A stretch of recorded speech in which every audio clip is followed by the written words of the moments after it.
My Olympic event got moved to tomorrow. If you don't know, we had slopestyle scheduled for Monday, but now because there's weather on Monday, they bumped it up to tomorrow, Sunday. Today's Saturday. So for those planning on tuning in on Monday, you're going to have to bump it up a day. But it's perfect because Sunday's the weekend. So the women go in the afternoon, which is better for TV time because it'll be like the morning for the U.S. It'll be pretty early morning, especially for the people on the West Coast, but still should be doable. If you want to tune in, you don't have to. You can always watch the delayed stream. But yeah, second Olympic event going down tomorrow. I'm going to briefly explain what slopestyle is for those who don't know.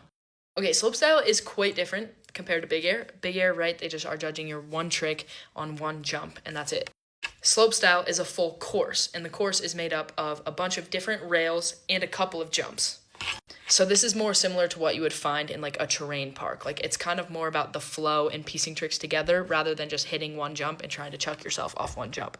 Slopestyle takes a little bit more finesse in the way that you have to be a bit more strategic with your tricks. You don't want to go too ham because you're trying to piece them all together. So on this course in particular, there are 4 rails and 3 jumps. So we start at the top and you're just trying to put tricks on each rail and you're trying to do the best tricks you possibly can, but also being smart about like trying not to fall on them. If you fall in your run's over, you're going to get a bad score, you're not going to advance. So the goal is to land your full run top to bottom, ideally with no bobbles. I'll explain what a bobble is.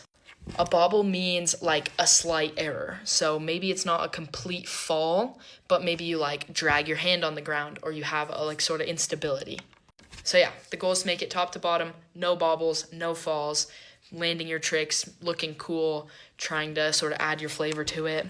The best way I could maybe compare it to is like figure skating.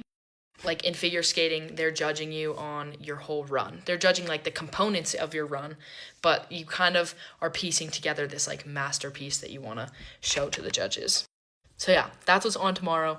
It's really fun. It's such a good event. It's most snowboarders' favorite event.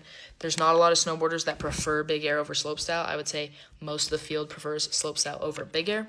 So it should be really exciting. I'm excited. I think it'll be fun to watch. They're going to take the top 12. It's a field of 30. They're going to take the top 12 to the finals. The finals, we're not totally sure what day that happens yet because, like I said, it might change a bit with the weather. But yeah, sorry for the long-winded video. Tune in if you can't. If not, it's okay. I'll try to post updates on here. But yeah, last and final Olympic event happening tomorrow. Tune in.